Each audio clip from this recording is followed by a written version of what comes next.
Hey there, so today we have another review, and this is a beer courtesy of Alan. Thank you so much. This is Reality is Frequently Inaccurate. So this is a fun one. This is one of their sour beers. So this is sour ale aged in oak barrels with grapefruit zest, hibiscus, and Spanish cedar added. So very curious. The combination is really like this kind of like, what's it like? Matte paper, whatever it's called. It's like got a beautiful texture to it. And so they have their golden sour base acidified for 11 months. Added those ingredients, yeah. This was brewed a year and a half, or just over a year ago, and bottled about 4 months ago. So let's dig in. Really excited. Yeah, cool. Love the Sapwood Cellars stuff. Let's dig into their sour program. All right, so what's this thing? Beer has a really nice kind of orangey hue to it. Despite the addition of hibiscus, it's actually not that purple. Very surprised by it. Very curious about that as well. I'm curious why it's actually not as dark as it usually is. Usually it looks like rosé. It's really got this interesting pink purple kind of color to it. Instead, this one really looks like orange drink. So quite nice. Oh man, I get that big cedary note in there. I'm curious what Spanish cedar smells like, but it's like it got a little bit of that kind of woody. Kind of just, closet mothball thing. Nice funk to it. Vibrant acidity driving here. A little bit of like peachy, big amount of peachy kind of Brett character. Is that Brett B? Or Brett C? Brett C. A little bit of that kind of like sesame kind of thing that I get from Gouzo.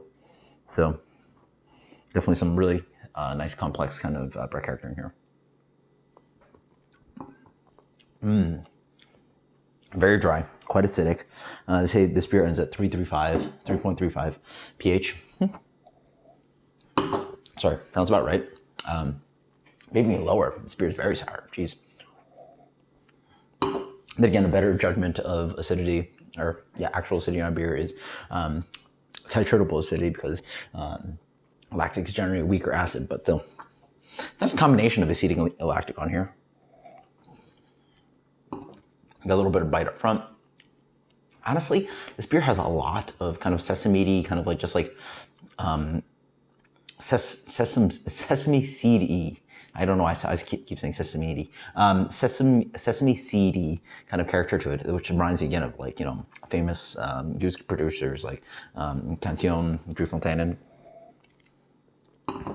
The addition of other characteristics is actually quite subtle. Don't get a lot of rich. Get a little bit of grapefruit zest, maybe. That's that citrusy thing that's a little bit sweet, relying on the back end. Hibiscus, they say it offers a little bit of cranberry character, so maybe that's a fruitiness playing in there as well.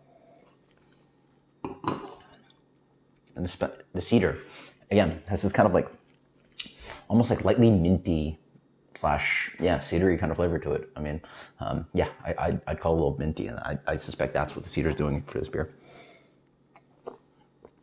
Really well executed.